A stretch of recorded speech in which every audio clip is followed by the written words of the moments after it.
বাংলাদেশের প্রাণকেন্দ্রে সবুজে ঘেরা গ্রামীণ বাংলার বুকে ধানের জমি শুধু কৃষি জমি নয়, এজন্য জীবনের এক অনন্ত ক্যানভাস। ধানের চারা রোপণের সময় জমি হয়ে ওঠে এক জীবন্ত মোজাইক। সেচের জলে ভিজে মাটি থেকে উঠে আসা সেই সতেজ গন্ধ গ্রাম বাংলার অমূল্য এক সুবাস। আমাদের জার্নিটা শুরু হয়েছে একদম সকাল থেকে মায়ের হাতের তৈরি চিতই পিঠা নাস্তা দিয়ে। তো চলুন ব্লগটি শুরু থেকে শুরু করি। 360 দুন একদিনে কতখানি? একদিন কতখানি? 16 খানি মাশাআল্লাহ। আসসালামু আলাইকুম and welcome back to the shine Farha's blogs. আজকে হচ্ছে 28 ফেব্রুয়ারি। তাই আজকে যাচ্ছি সরাইল উপজেলার কুটিয়াদি গ্রামের ধানের আওরে। ওইখানে প্রচুর ধান চাষ করা হয়, যা আমার দোলাভাই আমি শুনতাম মালয়েশিয়া থাকতে চাষ করে 300-400 মণ ধান হয়। তো এটা আজকে সরজমিনে দেখবো এবং আপনাদের সঙ্গে শেয়ার করবো। আসসালামু আলাইকুম। কি মজা হইতেছে আজকে? আমি অন্য এটা কি মজা? এটা চিনি নুন দিয়ে বানাইছে। চিনি নুন দিয়ে বানাইছে। আরো ঘন করে দিছেন রাফানো মামেলা যা ফাইন দিছে আর কত ফাইন দর লাগবো ফাইন দর ফাইটু ফাইলে ভালো মাছ তো এর অর্ধেকটা সুস্থ যাবে না আর তো শুরু করে বানা। হ্যাঁ হচ্ছে আমাদের চিতই পিঠা আমরা বানাইতে চাই ইঞ্চি শুটকি বল। ওকে, নাস্তা শেষে যাচ্ছি এখন বাস স্ট্যান্ডের দিকে। এখন প্রথমত যাব বিশ্ব রুট, ওখান থেকে আমার ভাগিনাকে নেব, ভাগিনাকে নিয়ে ওখানে যাব। এসে পড়লাম বিশ্ব রুট। এটা হচ্ছে জাতীয় বীর আব্দুল কুদ্দুস মাহমুদ স্মৃতি চত্বর বিশ্ব রুটের। এখানে এদিক দিয়ে সিলেট, এদিক দিয়ে কুমিল্লা, এদিক দিয়ে ঢাকা হচ্ছে বাগনাচড়া আসছে। তো যাই হোক, এখান থেকে 40 টাকা করে ভাড়া বিশ্ব থেকে। তো আমরা এখন যাচ্ছি অটোতে। মেবি কতক্ষণ সময় লাগে এটা দেখবো।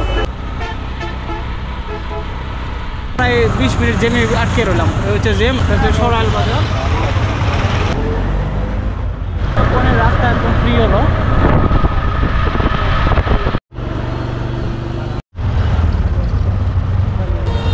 পৌঁছে গেলাম কালীগঞ্জ বাজার, কালীগঞ্জ।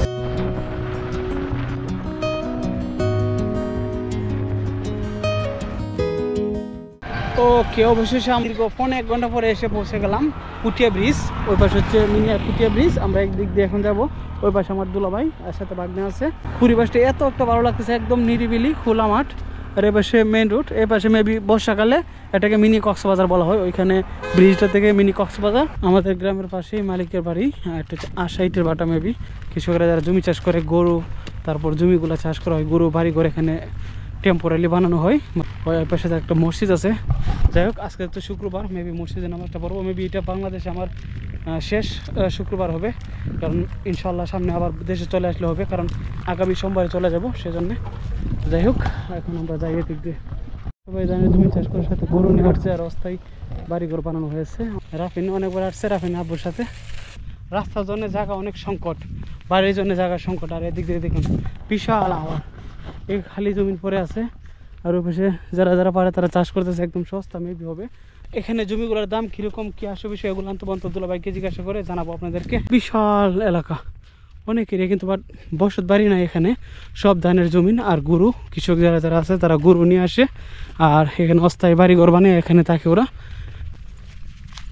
অনেকদিন পরে দেখলাম গম ক্ষেত। এখন আবার বেশিরভাগ মানুষ গম চাষই করে না। এটা হচ্ছে গম ক্ষেত, একদম পাশ থেকে দেখাচ্ছে আপনাদেরকে। এই হচ্ছে গমের শীষগুলো। আমরা ছোটোবেলা কত গম করতো, বাট এখন ধান চাষ করে, তাই গম চাষ করে না এখন। আর এই পাশে দেখুন একটা খেতি পুরো এরিয়ার মধ্যে একটা খেতি গম চাষ করছে। এটা হচ্ছে গম, এগুলা গম গন্ধম যাই বলেন। আর আমরা এখন এই দিক দিয়ে চলে যাবো। দুলাভাই মেবি ওই পাশে আছে। আর এই পাশে সেলু মেশিন দিয়ে পানি উঠানো হচ্ছে। পানি পিপাসা লাগছে। আর এই পাশে একটা খাল আছে, এই কৃষক ভাইরা গরু নিয়ে আসে, ওখানে গরু পালন করে, প্রচুর গরু এখানে। আমরা এখন এই সাঁকুটা পার হতে হবে। পারবা তুমি? ঢাকার পাইতা না? ফারে ধরো 10 দিন ফারে ধরো না। 15-20 বছর পরে এরকম একটা সাঁকু পার হচ্ছে। এইরকম একটা সাঁকু। এটা হচ্ছে গাইস সরাইল উপজেলার কালীগঞ্জ কুটিয়া পাড়া, মেবি কুটিয়া ব্রিজ। আমি তুমি পরে যাও বা মামা আছে, তোমার আসতে যায় না হলে মামা ডাকিও। আমি তুমি 2-তে পড়ো না।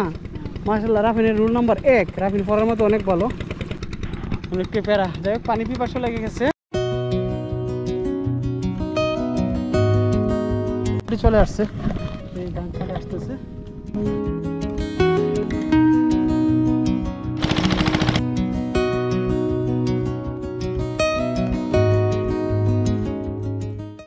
ওরে ভাই রে ভাই, অনেক দূর চলে আসলাম, হাঁটতে হাঁটতে তো ক্লান্ত হয়ে গেলাম।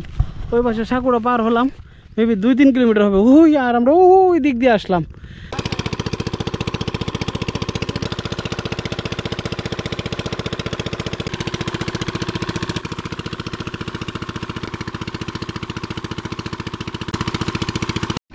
একদম ফ্রেশ পানি।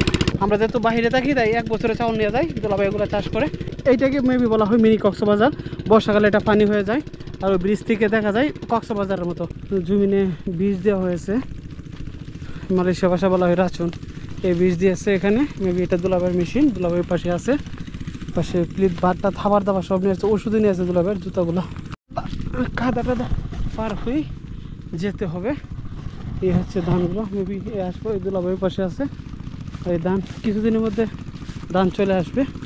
এটা অলরেডি চলে আসছে কিছু কিছু। আমরা চলে আসলাম, ওই পাশে দুলাভাই সার দিতেছে। ওই পাশে আছে ডিপের মেশিন আছে। এই পাশে মিষ্টি কুমড়া চাষ করা হয়েছে, মিষ্টি কুমড়া আর হিরিকা।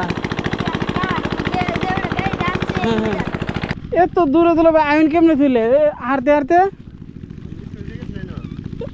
ইয়ে দিয়া সার আনছুন কেমনে তুলে? মিষ্টিগুলো আনছুন কেমনে? হালটা পারছেন কেমনে? ও বেগুটার দিক দিয়ে এলে নে, এদিক দিয়ে দৌড়া কখানি 25 কানি 30% এক কানি না দুলাভাই? আজকে সবটি ছাড় দিবা?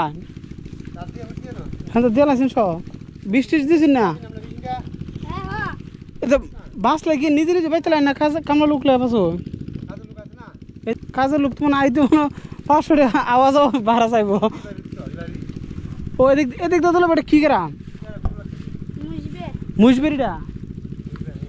ও মুজবেরের পরে তো ইয়া ওই সাতল পার, এরপরে সাতল পার। ইউরিয়া সার না এটি? ওই যে একটা জানি ইয়ে সার দেয় আপনার, ওই লাল সার, এটা দিচ্ছি না? ওই আগে লালটা দিলাইছ? ও তুর হয়ে গেছে পুরোটা আপনারা না? ওই বস্তাটা পর্যন্ত এইটা ও পাশে দেখে না এলাইল পর্যন্ত তোমরা এলাইল দিয়ে ওই এটা হিরা না শুধু এলাইলে না? দুলাভাই যে আপনার ধানগুলা করে অগ্রিম অনেকেই অর্ডার দিয়ে দিছে দুলাভাইয়ের, মানে চাউলগুলো লাগবে। মানে কালো কালো হয়ে গেছে এটা, এটা অন্যরকম ভাবে মেবি এটা সিটিয়ে সিটিয়ে দেওয়া হয়েছে। হ্যাঁ ডুর সারা, এটা ডুর সারা আমি লাগাই দিয়েছি, আর এটা তো ডুর দিয়ে লাগাইছি। এটাতে মিষ্টি কুমড়া চাষ করলে মেবি ভালো হতো। হালকা হালকা রোদ আসতেছে এখন। এই মেশিন থেকে পানি দেওয়া হয়ে এদিকে।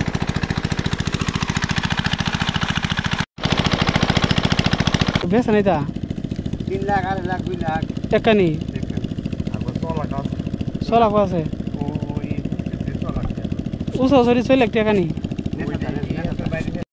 অনেকক্ষণ দুলাভাইয়ের সঙ্গে কথাবার্তা বললাম, আর যেহেতু দুলাভাই কাজে ব্যস্ত, কারণ আজকের ভিতরে 2-3 বস্তা সার নিয়ে আসছে, ওইটা আজকের ভিতরে দিতে হবে। ফাঁকি দিয়ে বিদায় নিয়ে নিলাম, কিছু কথা বললাম, কারণ যেহেতু মালয়েশিয়া চলে যাবো। আর এপাশে হচ্ছে রাফিন, এখন আমরা আবারও চলে যাব, কারণ অলরেডি 12:15 বেজে গেছে, আজান হয়ে গেছে। আমরা আসার সময় রাস্তায় একটা মসজিদ দেখছিলাম, ওখানে মেবি ইনশাল্লাহ চেষ্টা করবো জুমার নামাজটা পড়ার জন্য। এখন দ্রুত চলে যাব।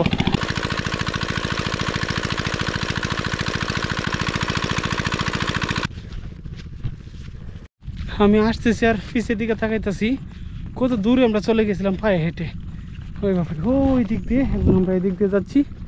আমি নামাজ ধরার জন্য একটু দ্রুতই যাচ্ছি, কারণ নামাজটা ধরতে হবে জুমার নামাজ। এটা মেবি আগামীর সময় রোজা আসবে, আর ইনশাল্লাহ চেষ্টা করবো আগামী সময় যাতে মালয়েশিয়া ইনশাল্লাহ পড়বো। তো ইনশাল্লাহ আপনারা সাথে থাকবেন সাবস্ক্রাইব করে, তাহলে দেখতে পারবেন মালয়েশিয়ার কি সুন্দর সুন্দর জায়গা আপনাদেরকে দেখানোর চেষ্টা করবো মেবি। তো যারা যারা এখনও সাবস্ক্রাইব করেননি প্লিজ সাবস্ক্রাইব করে রাখবেন পরবর্তী ভিডিও দেখার জন্য। ওই সময় আসার সময় সাকুরা, এই সাকুরা এখন পার হবো। আমরা আশুগঞ্জ। এখন আপনার বাড়ি কোন জায়গা? আপনার বাড়ি কোন জায়গা? কালীগঞ্জ। ও আপনি ধান খেত করা লেগেছে 360 কানি দুন, 360 দুন। একদিনে কত কানি? একদিন কত কানি? 16 কানি। মাশাআল্লাহ। তাহলে আমরা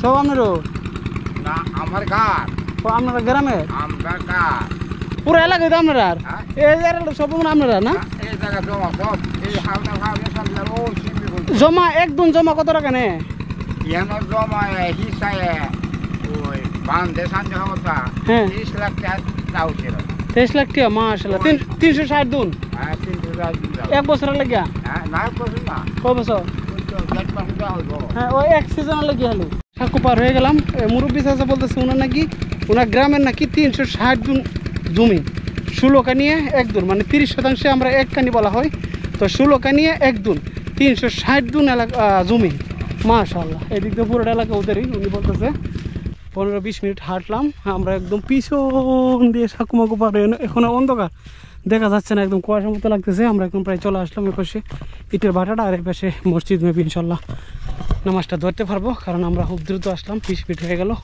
এখন যাই দেখি নামাজ পাই কিনা এখানে উজু করতে হবে এখান থেকে উজু হয়ে গেছে রাতে উজু করবো চলো ইটের ভাটা আর এই পাশে একটা মসজিদ মেবি ওরা নিজেরাই করেছে মসজিদের মতো চলে আসলাম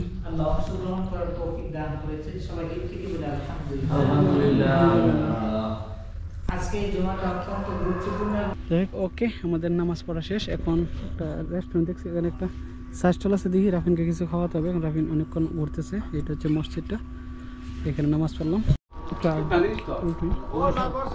নাস্তা কমপ্লিট একটা রুটি আর চা দিয়ে রাফিন শুধু রুটি খাইছে চলে যাবো ওকে গাইস সারাদিন ঘুরতে ঘুরতে একদম ক্লান্ত হয়ে গেছিলাম তাই বাড়িতে এসে ফ্রেশ হয়ে শুয়ে পড়লাম তো সারাদিন কী কী করলাম এগুলো আপনাদের সাথে শেয়ার করলাম তো যদি ভালো লাগে অবশ্যই লাইক দিবেন সাবস্ক্রাইব করে সাথে থাকবেন দেখা হচ্ছে আগামীকাল ইনশাল্লাহ সবাই ভালো থাকেন সুস্থ থাকেন আল্লাহ হাফেজ আসসালামু আলাইকুম বাই